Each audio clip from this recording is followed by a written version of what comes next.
કરજોલ ખાડીપુરની સ્થિતિ બાદ લોકોની હાલત કફોડી બની છે। ત્યારે અસરગ્રસ્ત બનેલા પાંડેસરા વિસ્તારના નાગસેન નગરમાં નાયબ મુખ્યમંત્રી હર્ષ સંઘવી પહોંચ્યા હતા, જ્યાં પૂરથી પ્રભાવિત પરિવારોની સ્થિતિનો જાતે જ તાગ મેળવ્યો। આ મુલાકાત દરમિયાન સ્થાનિક લોકોએ તેમને પોતાની ફરિયાદો રજૂ કરી। નાયબ મુખ્યમંત્રી પોતે જ લોકો વચ્ચે પહોંચ્યા અને લોકોની વાત ધ્યાનપૂર્વક સાંભળી। લોકોની રજૂઆતો સાંભળ્યા બાદ નાયબ મુખ્યમંત્રીએ સ્થળ પર હાજર સ્થાનિક ધારાસભ્યને પણ સૂચના આપી કે વિસ્તારના દરેક અસરગ્રસ્ત લોકોની રજૂઆતો ગંભીરતાથી સાંભળવામાં આવે અને જો સમસ્યાઓ છે તેની વહેલી તકે નિરાકરણ લાવવામાં આવે।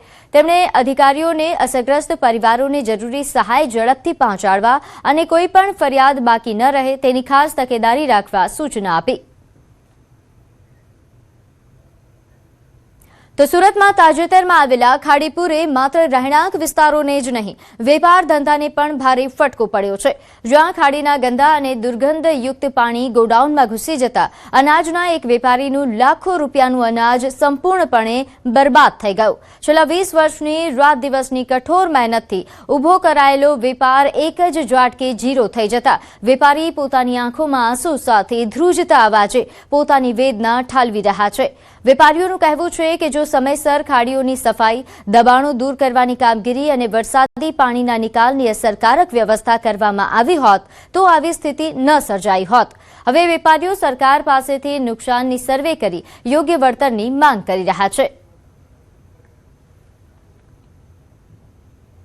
આ પાણી આવતાની સાથે મારે ઘણું બધું નુકસાન થયું છે। 20 થી 25 લાખ જેવું નુકસાન છે અને 2004માં મેં સ્ટાર્ટ કરી હતી દુકાન અને અટાણે સમજો ને કે આ નુકસાન આવતા હું રોડે ચડી ગયો છું। સરકાર જે સહાય કરે એ પ્રમાણે અમને રાહત મળે, બાકી સુરત શહેરમાં દર વર્ષની જેમ આ વર્ષે પણ ખાડીપુરની ગંભીર સ્થિતિ સર્જાઈ છે। અનેક વિસ્તારોમાં પાણી ભરાઈ જતા ફરી એકવાર સુરતમાં ખાડીપુરની સમસ્યાના કાયમી ઉકેલ અંગે ચર્ચા તેજ બની। ત્યારે અર્બન ફ્લડ વિષય પર ત્રીજી પીએચડી પૂર્ણ કરનાર વૈજ્ઞાનિક ડોક્ટર પંકજ ગાંધીએ સુરત શહેર માટે એક વ્યાપક અને વૈજ્ઞાનિક અભ્યાસ રજૂ કરીને ખાડીપુરની સમસ્યાનો લાંબા ગાળાનો ઉકેલ સૂચવ્યો। તેમના કહ્યા મુજબ માત્ર વરસાદી પાણી બહાર કાઢવાની કામગીરી પૂરતી નથી, પરંતુ સમગ્ર શહેરી જળ વ્યવસ્થાપન પદ્ધતિમાં આધુનિક પરિવર્તન લાવવાની જરૂર છે। તેમણે સુરતમાં IUWM મોડેલ અમલમાં મૂકવાની ભલામણ કરી છે। આ મોડેલ અંતર્ગત વરસાદી પાણી, ખાડીઓ, ગટર વ્યવસ્થા, ભૂગર્ભ જળ અને પાણીના પુનઃ ઉપયોગને એકીકૃત રીતે સંચાલિત કરવામાં આવે છે। તેમણે ખાડીઓની ક્ષમતા વધારવા માટે જ્યાં જરૂરી હોય ત્યાં પહોળાઈ અને ઊંડાઈ વધારવાની પણ ભલામણ કરી। તેમજ ખાડી અને નદીના સંગમ સ્થળે હાઈ કેપેસિટી ફ્લડ ગેટ્સ અને આધુનિક પમ્પિંગ સ્ટેશન સ્થાપિત કરવાની પણ વાત કહી। ખાડીપુર આજ દિન સુધી 4 દિવસ થયા પણ ઉતરતા નથી।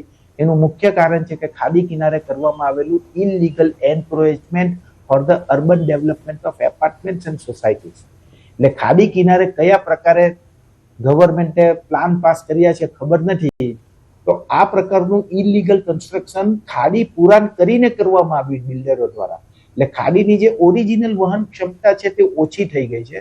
જો સ્લુઇસ ગેટ વાલ્વ વાળી ટેકનોલોજી સ્કાડા ઓપરેટેડ સુરત સિટીમાં મૂકવામાં આવે ખાડીઓ ઉપર, તો કેટલેક અંશે જે ક્રીક અથવા તો ખાડીઓની જે પૂર આવે છે તેનાથી આજુબાજુની સોસાયટીમાં ડેમેજ થતું અટકાવી